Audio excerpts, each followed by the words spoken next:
Been actually really successful in these second end of back-to-backs. I think 5-1 coming in. What do you think was the difference tonight? We're a team that's built on energy and depth, and we didn't have either tonight. Our energy level getting in late last night, and whatever the case, we just didn't have our energy, and obviously we didn't have our depth. I mean, we got 4 out of our top 11 guys. 3 of them two of them that's not with the team, obviously Bi and Doe, and then JaVale was a late scratch, and B. So, when you're trying to expend a lot of energy and you don't have a lot of bodies, it was just tough on us tonight.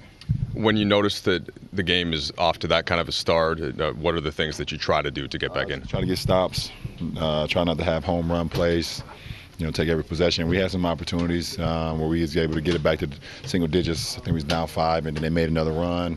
We was able to make another run. They made another run, and then obviously they put it away kind of at the end of that second quarter. You talked about that not wanting to lose 2 games in a row mantra that came after Houston. You get Brooklyn next. What are the takeaways to go into that next one? We got to get some rest, and we have 2 days, so there's no excuses, obviously, with the game being on Tuesday. But seeing them today, I watched the game before we played. They put up 140-some points. So we got to be ready to defend for 48 minutes. Back-to-backs are obviously always tough, but you had a back-to-back with the second game being an early game.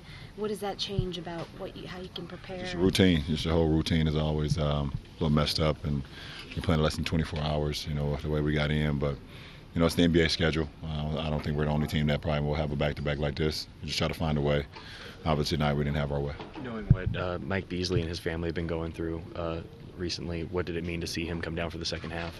I can't say that I know what him and his family have been going through. Can't relate, but it's happy to have our brother back and see a smile on his face. The game of basketball has done so much for him, and for him to be able to get away from whatever situation he was in, I know it's a bright spot for him.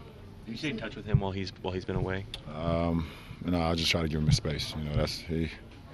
I'm ready for when he came back, that's for sure. But it's all family time, and he know he got my support. I've been knowing Beast for a long time now.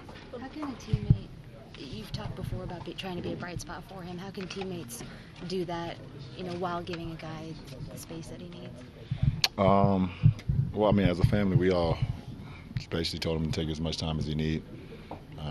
And I'm not quite even sure if he's going to even make the trip with us to New York. Obviously, he's here, but this is his home. This is D.C., so he's able to show up tonight. But he's a professional, and we're all his brothers. So, whatever he needs, we just support that.